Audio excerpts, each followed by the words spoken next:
Good morning. Welcome or welcome back to Bookeemonsters. My name is PK. It is Tuesday, February the 18th. We're here to look at new releases that are published this week.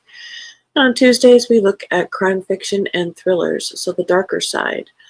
Quick announcements. I do have sprints tonight. They're at 8 p.m. Eastern. They go for 2.5 hours. I do them every Tuesday and Thursday evenings and Saturday afternoons. So 3 times a week, we are able to do some sprinting. 5 times a week, we look at new releases published in that week. All right, let us jump in.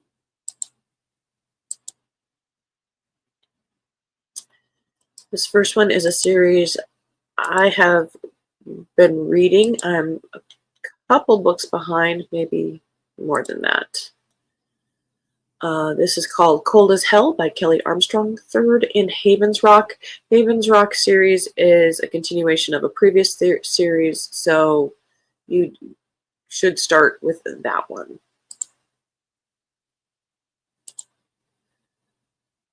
Haven Rock is a sanctuary town hidden deep in the Yukon for those who need to disappear from the regular world. Detective Casey Duncan and her husband, Sheriff Eric Dalton, are starting a family now they've settled into their life here. As Casey nears the end of her pregnancy, she lets nothing, including her worried husband, stop her from investigating what happens in the forbidden forest outside the town of Haven Rock.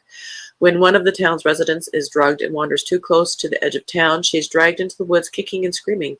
She's saved in the nick of time, but the women of the town are alarmed.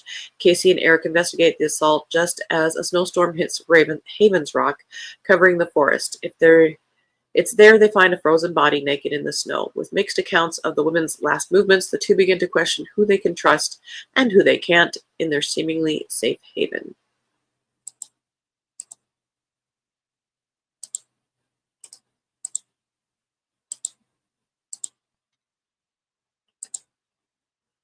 The Quiet Librarian by Alan Eskins.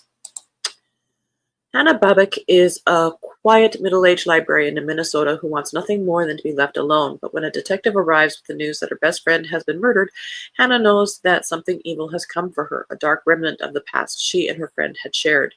30 years before, Hannah was someone else, Nura Divjak, a teenager growing up in the mountains of war-torn Bosnia, until Serbian soldiers arrived to slaughter her entire family before her eyes. The events of that day thrust Nura into the war, leading her to join a band of militia fighters, where she became not only a fierce warrior, but a legend, the deadly Night Mora.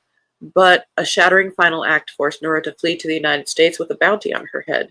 Now someone is hunting Hannah, and her friend has paid the price, leaving her 8-year-old grandson in Hannah's care. To protect the child without revealing her secret, Hannah must again become the Night Mora and hope she can find the killer before the past comes for them, too. As I mentioned, this is the darker side.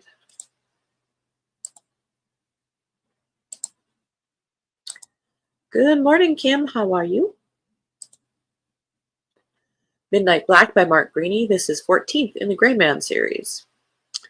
A winter sunrise over the Great Plains of Russia is no cause for celebration. The temperature barely rises above zero, and the guards at penal colony IK-22 are determined to take their misery out on the prisoners, chief among them one Zoya Zakharova. Once a master spy for Russian foreign intelligence, then the partner and lover of the Gray Man, she has information the Kremlin wants, and they don't care what they have to do to get it. But if they think 1,000 miles of frozen wasteland and the combined power of the Russian police state is enough to protect them, they don't know the Gray Man. He's coming, and no one is safe.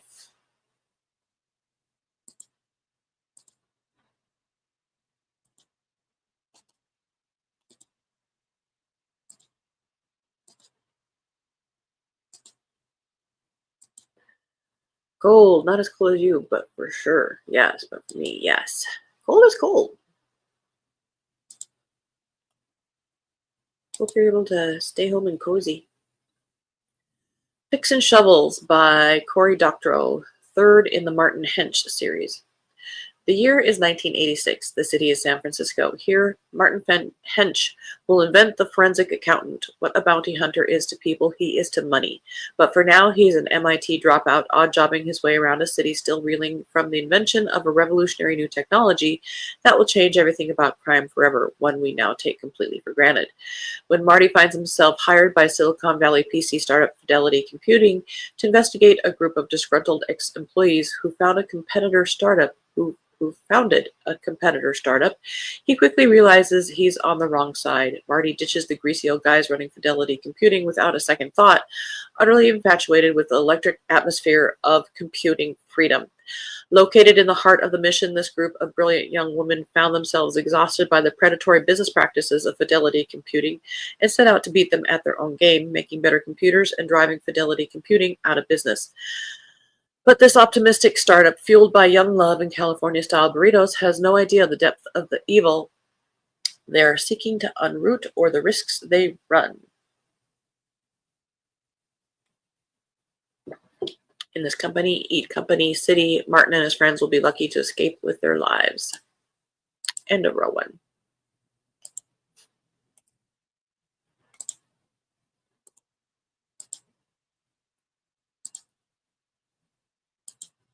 Shipwrecked Souls by Barbara Fradkin, 12th in the Inspector Green Mysteries.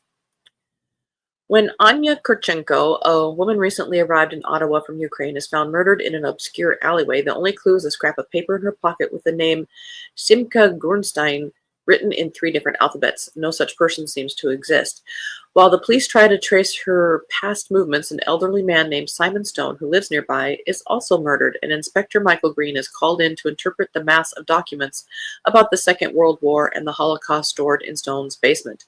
What is the link between the 2 victims? Who is Simka Grunstein? And could the murders be connected to something that happened during the war? As the police unravel the threads of betrayal and cover-up, Green finds himself on an emotional journey into his own past, where he uncovers long-hidden secrets and makes a startling discovery.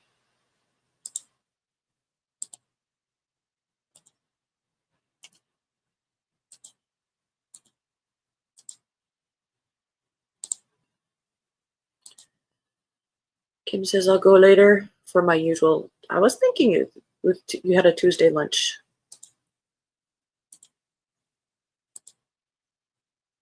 The First Girl by Claire McGowan. She believed her serial killer ex was innocent, but now history is repeating itself. What does she really remember? Writer Karen Walker knows more than most about murderers. Her first love went on to become the Bagman, a notorious serial killer now locked away for life in a maximum security prison. Karen has spent her life running from the weight of having loved him, defended him, and ultimately leading the police to his door. But now, 10 years later, just as she's about to publish her account of his crimes, a young woman is abducted in horribly familiar circumstances. It can't be the Bagman, can it? He's safely behind bars thanks to her, but she has to know for sure.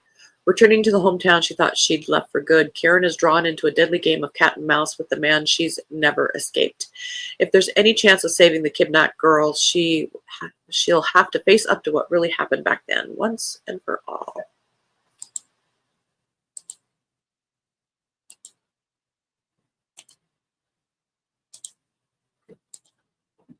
The Kwangshan Opera by Eric Van Neff.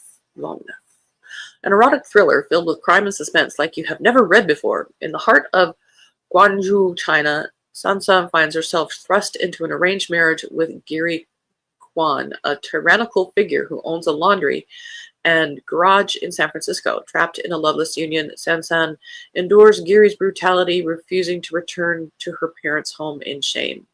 As she toils away in the laundry, Giri's demands escalate, leading her into the depths of Chinatown's most exclusive brothel, Blossom Wong's, the house of delirious harmony. Caught in a web of secrets and deceit, Sansan's life takes unexpected turns as she grapples with the complexity of her situation. Despite the darkness that surrounds her, she finds solace in the refined elegance of the brothel, guided by the enigmatic drinking game. Madame Blossom Wong. However, tragedy strikes when Sansong's clandestine affair with the wealthy Japanese businessman takes a devastating turn, plunging her into a world of danger and uncertainty. With danger lurking around every corner, Sansang must navigate treacherous waters where every choice comes with a price, and trust is a luxury she can't afford to lose.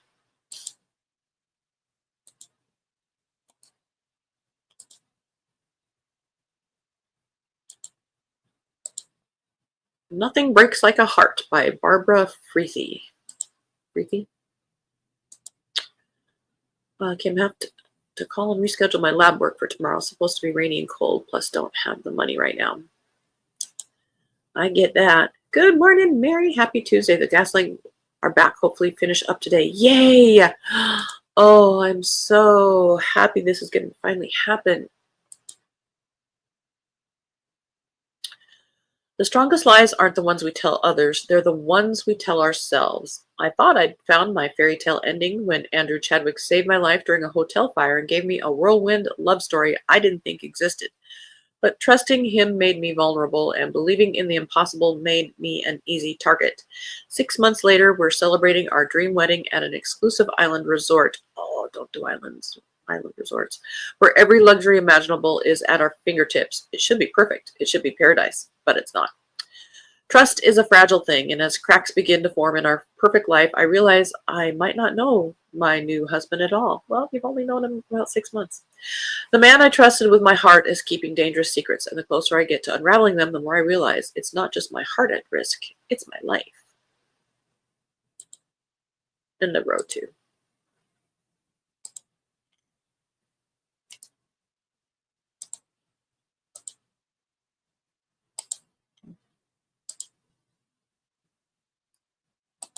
And Kim says, morning to Mary. Last Sign by Mary Stone, 13th in the Emma Last FBI mystery series. It's time to pay the exterminator. After barely surviving the ghosts of her past, Special Agent Emma Last is desperate to move forward, but just as she starts to believe she can leave it all behind, her colleague makes a shocking claim. She saw Emma in the afterlife, and she wants answers. Now Emma's sanity is in question, and she fears her career may be on the line. But any questions about what really happened during her last case are put on hold when a mutilated body is found, a tattoo cut from his skin. Emma and her team suspect gang activity, until they find a dead cockroach stuffed in his pocket, and a sinister email is directed to the police. Cockroaches overrun our city, and someone needs to do the cleaning. When a second victim appears, it's clear this isn't a turf war. It's a vigilante's hunt, a predator collecting trophies, and now Emma is the ultimate prize. But why? Read it and find out.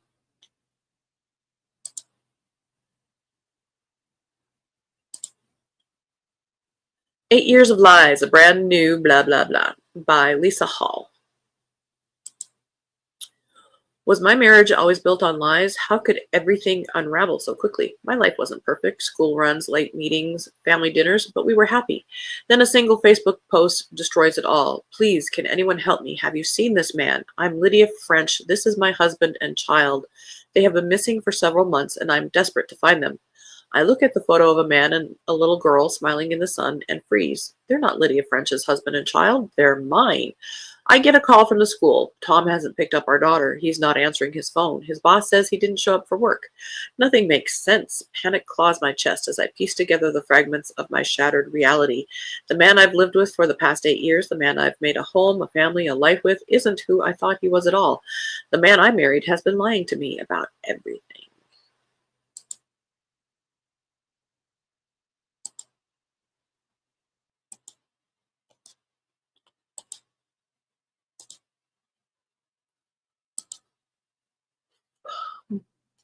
Collateral by Mark Dawson, 7th in series. Charlie Cooper thrillers. In the opulent city of Dubai, a high-stakes game of espionage is about to explode when Iranian diplomat Aresh Haidari jeopardizes his position as a valuable CIA asset with a drunken outburst. British operative Charlie Cooper is thrust into a mission that is as dangerous as it is complex. Tasked with monitoring the increasingly volatile Haidari, Cooper must navigate a treacherous world of secrets, lies, and betrayals. As Haydari closes in on critical intelligence, the mission becomes a race against time. Cooper's loyalties are tested as he fights to protect his cover, all while navigating a world where everyone has a hidden agenda.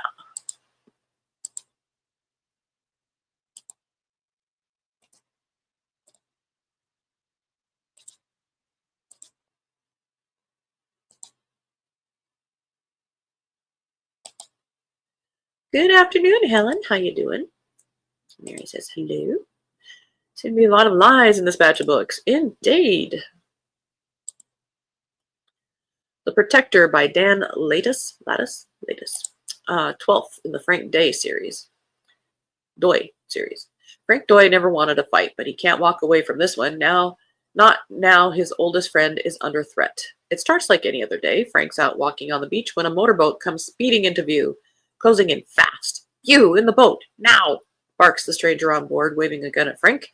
And that's not even the strangest part. The goons whisk Frank away to meet their boss, and it's someone Frank knows, formidable oligarch Leon Podolsky. He and Frank go way back, and now he's reaching out for one last favor. Leon's beloved sister Olga is in grave and imminent danger. Frank remembers Olga. Of course he does. Beautiful, kind-hearted Olga. She couldn't be less like her brother if she tried. But that doesn't matter to Leon's enemies. Hell-bent on vengeance, they're closing in on Olga's ramshackle old place out in the lonely Czech countryside. Keeping her safe out in the wilderness, besieged by enemies at every turn, sounds like mission impossible to Frank. But he knows he's got to protect Olga or die trying. End of that row.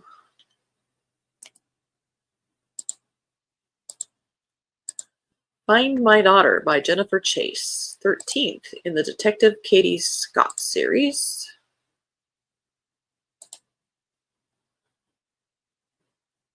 She hears footsteps approaching, then the clunk of a heavy lock. Her body is numb in the cold, but she stands, determined to fight. A blinding light overpowers her, and the world goes black.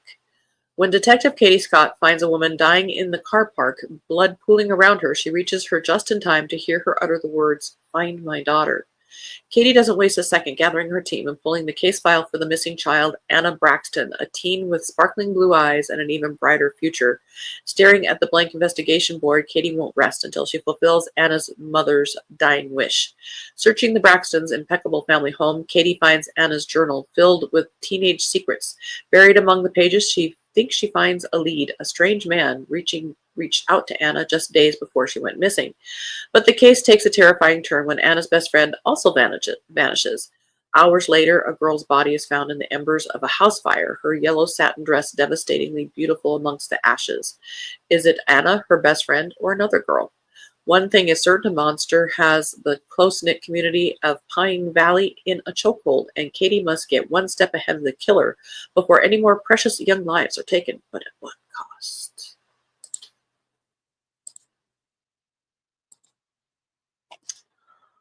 All My Lies, or Lies, by Nell Lamar. A lie might hurt, but the truth can kill. All I ever wanted was to write a bestseller, and now finally I've done it. People ask me how, where did I get the inspiration? But I can never tell them because I have a secret. No one knows what I did, not my beloved husband or my busybody mother, and nobody can ever find out. It would destroy my career and I'd lose everything, including my precious baby. Then the threats begin. The ominous emails, the sinister letters, and the chilling gifts left outside my door by someone who knows the truth, someone who's stalking me and wants to make me pay for my sins. I must do whatever it takes to silence them. They say you're only as good as your last book. I know you're only as good as your next lie. Dun dun dun. And that is all we have for today. It was kind of a quieter week for crime fiction.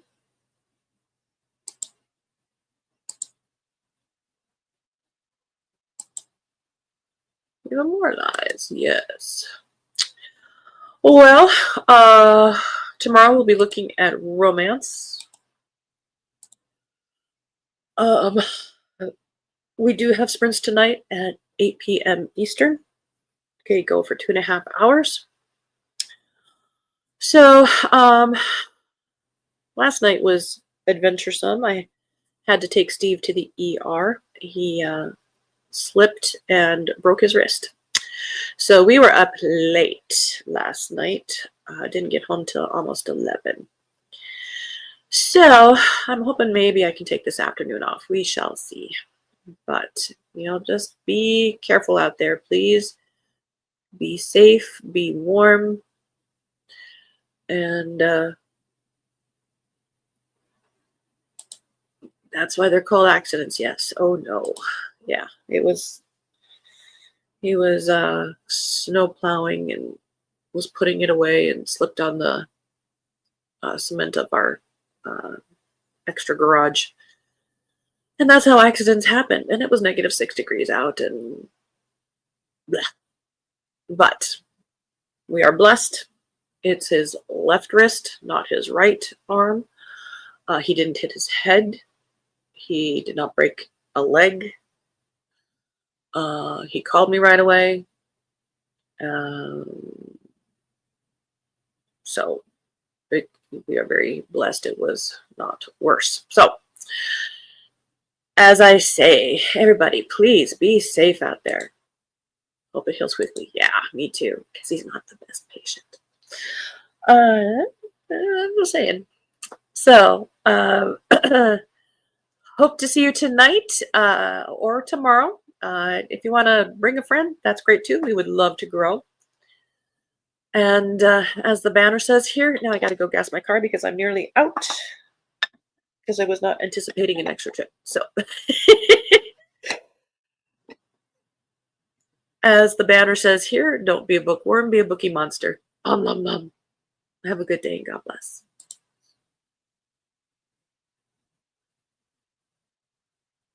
Thank you, Mary. Hope today goes well for you for sure.